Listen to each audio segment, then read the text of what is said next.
probably gonna have to put some oil in that reefer unit. Ooh, we're here at the Loves in Dunn, North Carolina. Somebody had a little spill here. There's diesel everywhere. That ain't me. I just stopped in here to top off the reefer. But yeah, look at this. This crap is everywhere. I mean, that's probably got to be 30, 40 gallons of, this is like 30, 40 gallons. Hey, how's it going out there, everybody? Hope everybody's having a great day. It is Sunday, April 5th right now. I'm in Virginia. I'm supposed to pick up a different load tomorrow. I bailed on that one, got the option to pull out of it, and I'm going to... that load was picked up in North Carolina, but had a little issue with that load. It was a chicken processing facility, and they called me and said they were having some trouble today with the manufacturing. It was supposed to pick up in the morning, and now they're saying it could be Tuesday afternoon. So they said if you want to just, you know, we can reschedule these loads because they're going to be about at least 12 hours behind when they get rolling again. So I said, yes, I do not want to set for another day because the facility's not a 24-hour facility. So if they're 12 hours behind, they were saying instead of like a 10 a.m. pickup on Monday, it's probably going to be more like, you know, a Tuesday afternoon pickup. So I said, yeah, you can have that. I've already got somebody I can call in the area. So I did the load I'm going to do tomorrow. I pick it up first thing in the morning. Straight back to Minnesota. I did one of these about 2 weeks ago, I think. It goes right up near my house, so I love that stuff. Gonna get a day at the house. I'm hoping I can run it fast enough to get a day off, deliver it, and then get right back to work and still get my day off. That's the goal. But, you know, it is an exempt load. I've been doing nothing but exempt loads. You know, not intentionally, but, you know, when you got a reefer unit, pretty much, you know, a lot of what you're going to do is going to be exempt with the hours of service right now. So, I don't know. Is anybody else a little jaded with the government right now? You know, I feel like they lied to us on this mask thing. They told us, oh, don't get a mask. It ain't going to work. It don't do you no good anyway. And now here we are. They're telling everybody to go get a mask. You know, I think they lied to us just so we didn't run out and buy them all up. You know, it's like, I feel like they're treating us like children, and they act like the children, but they're treating us like children. I wish they would do like a traditional Japanese samurai. When he disgraces his family or himself, he falls on his own sword. I think a lot of these politicians should fall on their own sword for doing what they're doing right now. You know, they tell us, hey, the mask ain't gonna do you no good, don't be wearing one, and then all of a sudden now, you need a mask, you better go get a mask. Mask. Right now, they got a new ordinance going in Laredo right now. $1,000 fine to be in public in Laredo without a mask now. So tell me that ain't gonna cause a stir. You know, everybody's gonna be running out trying to get the dang mask now. I don't know. I don't know. I may get one. I may not. I really don't give two craps about what they say right now. You know, they lied to us. They treated us like children. They told us a lie to get us to do one thing, and now they're telling us another thing. So par for the course. I feel like this whole coronavirus thing, I'm going to get on a little rant here for a minute. I feel like since I've been alive, about every 10 years, we get a reset on, you know, the rich get richer and the poor get told what to do more. You know, when I was a younger guy, we had 9/11. And these things that I'm mentioning, I'm not one of these people that say, oh, you know, who did it? I ain't into none of that. Who did it? I'm saying the rich and the powerful use these times of panic to hurt us like sheep, the poor people. And I put myself in that category because unless you're independently wealthy in this country, you're poor. So the way I look at it is, you know, we had 9/11. Okay, we got the Patriot Act. We get told what to do. Bam, you roll over. All of a sudden after 9/11, the rich are super rich. You know, it keeps separating. You know, it's like an axe coming down on the middle class. You know, it's like a few will go to super rich and the majority will go to poor. And then, you know, moving on, we had the financial crisis.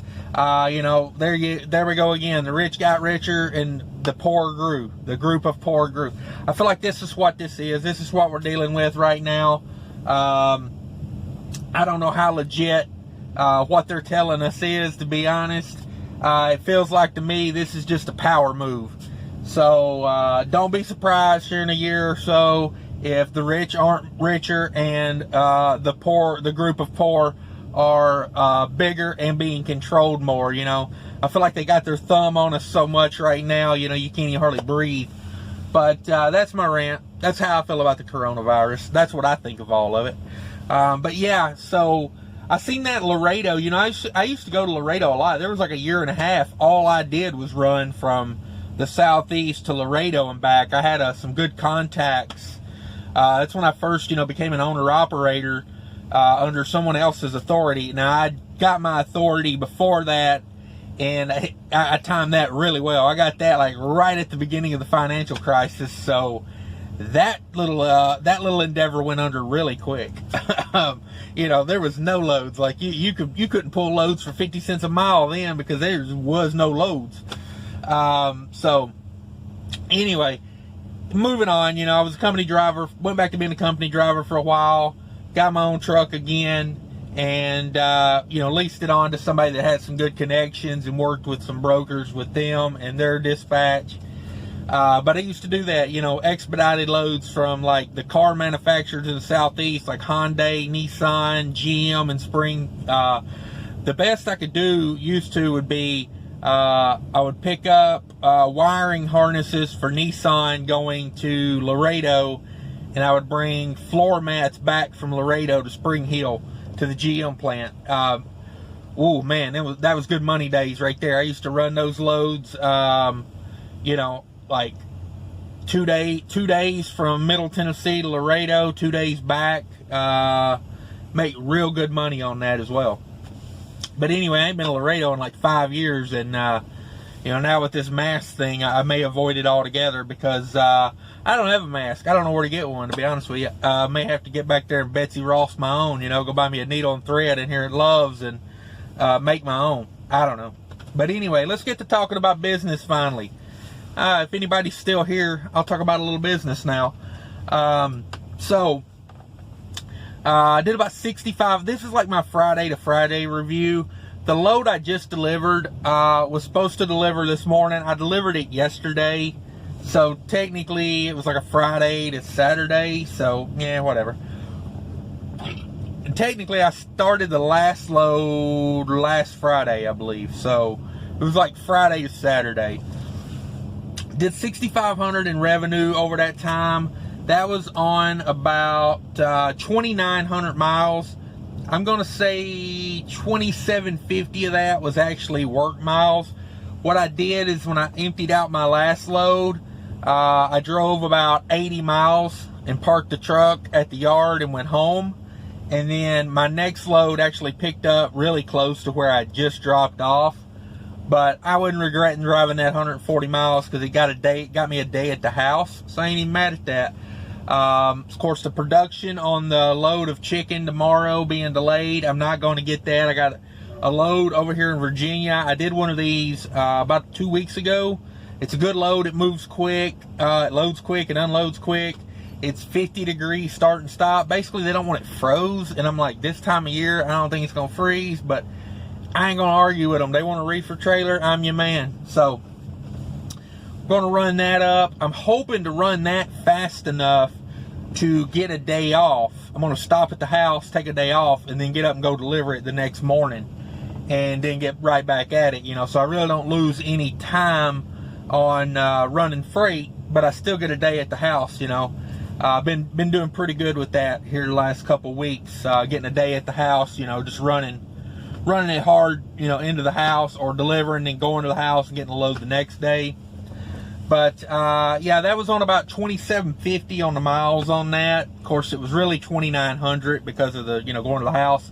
I like to count all miles because this is realistic. The channel is here for informational purposes, and you're going to have times like that if you become an owner operator, which I think if you're in one of these lease purchase deals, your goal in life should be how quick can I save up $5,000 to $10,000 and get the hell out of this lease purchase deal and lease on to a decent percentage-based carrier. That's just the way it is, guys. That's what this channel is really about. I'm just trying to get people to see how much more money you can make versus, and if you're a company driver and you're happy being a company driver and you got some awesome benefits and, you know, you're getting paid good and treated good, by all means, keep that company driver job. I'd much rather tell somebody to be a company driver than a lease purchase driver because, you know, as my friend told me the other day, he described a lease purchase as you're taking all the risk for pennies on the dollar. And that is the best definition I've ever heard of a lease purchase. You're taking on all the risk for like 1 or 2% of the reward. It's ridiculous. I don't know why anybody would do it. I did it, so actually I know why people do it. You know, you think you're going to do better, but then, you know, if you do the numbers beforehand, you don't. And it was tough on me to be a lease purchase driver because I had already owned a truck. Actually, it was my second.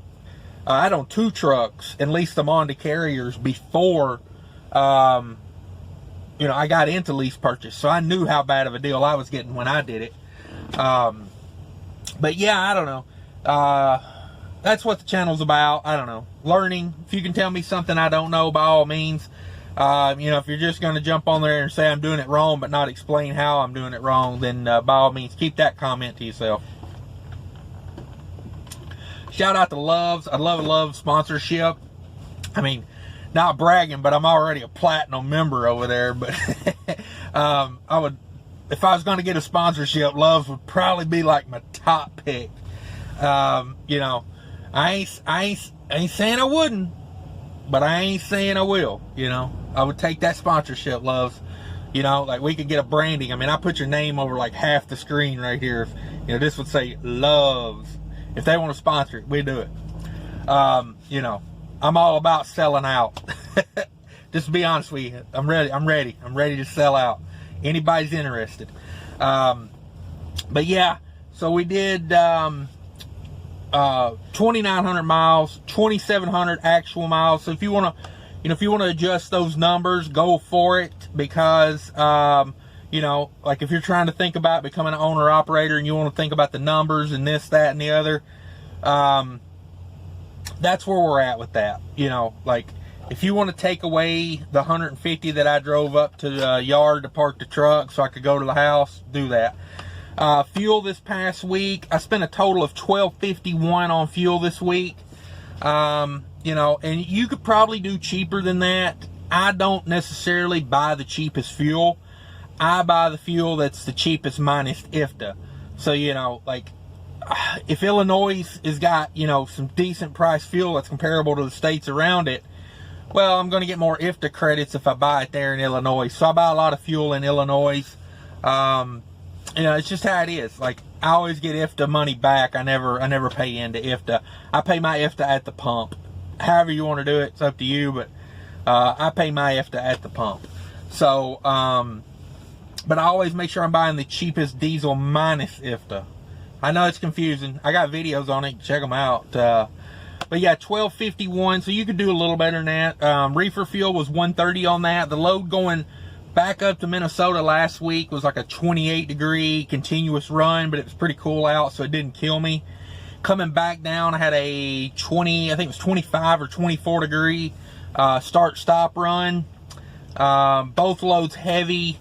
The load going up was 41,000. The load coming back was, I think that was around like 42, 43. That was a pretty good load.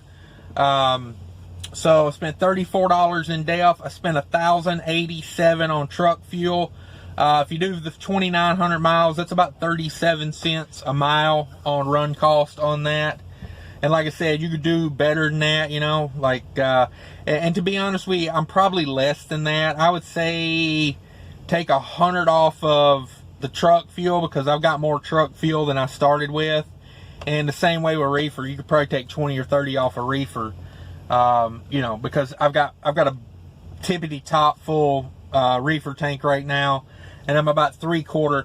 I have to pay my fuel card off every Monday. So what I do is I'm trying to get it to where I'm a little fuller every Monday until it's like I'm full all the time, you know, because that's the way I prefer to be. I just, you know, it depends on what state I'm in. Sometimes, you know, I end the week, or they end the fuel card part of the week at like a half a tank, you know. And so sometimes you spend a little less, sometimes you spend a little more. You know, I'm all about, I don't care if it's Sunday night and I'm on empty. If I'm going to buy the cheapest fuel I'm going to go buy on that trip, I'm buying it. I don't care. I don't care. I'll pay it that week, you know. Because cheapest fuel is cheapest fuel. I don't buy fuel for the trip. I buy fuel to burn, you know. Like a lot of these guys say to buy the fuel for the trip. I don't know. I'm just looking at a lot of these guys on YouTube that tell you to do that. They're not doing so hot these days. So I'm just saying. Not naming any names, although I could, but I won't, because I ain't about drama. But I'm just saying, you guys that probably watch a lot of these YouTubers on here, you know the guys, you know them, you know. So yeah, that's the week, guys. That's what's been going on. $6,500 to the truck, or to the company, I mean. I did not do the math on that. Let's see if I can do it real quick in my head. Somebody play the Jeopardy music real quick. Damn, you know I'm not Chinese, man, because the math just does not work up here. I gotta have a calculator. 1,300 would be the 20%. So where am I at with that? 1,300 minus 6,500. What is that, like 5,200 to the truck? Spent 1,200. So that left me $4,000 after fuel. Just saying, guys. Just saying. You know, my truck and insurance, and I got a high truck payment.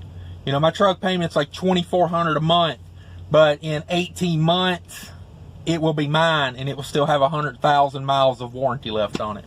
So I got a high truck payment. I got a little bit higher insurance. But you know, if you're in a lease purchase, think of it like this. Are you bringing home like $2,500 to $3,000 on 2,700 miles? Think about that. So yeah, if you're in a lease purchase, my recommendation to you would be to save up $5,000 to $10,000 real quick and get out of that joker and get to making some real money, and stop buying private jets for companies like Hirschbach and building basketball courts for companies like Prime, you know, and bring that money home, you know, bring that money to yourself. I felt preachy in this video. Sorry for that if it's preachy. But I'm done, guys. That's all the preaching I got today. My soapbox is caving in. Anyway, y'all take care of each other out there. Be safe. I hope everybody liked the video. Share, like, subscribe. Most importantly than anything, leave me some comments. I fill my free time answering comments. I appreciate you guys that leave comments. But anyway, thanks for watching. Take care of each other out there, and be sure to spray Lysol on everybody as they walk by you. You know, take care of yourself. That's what I've been doing. Later.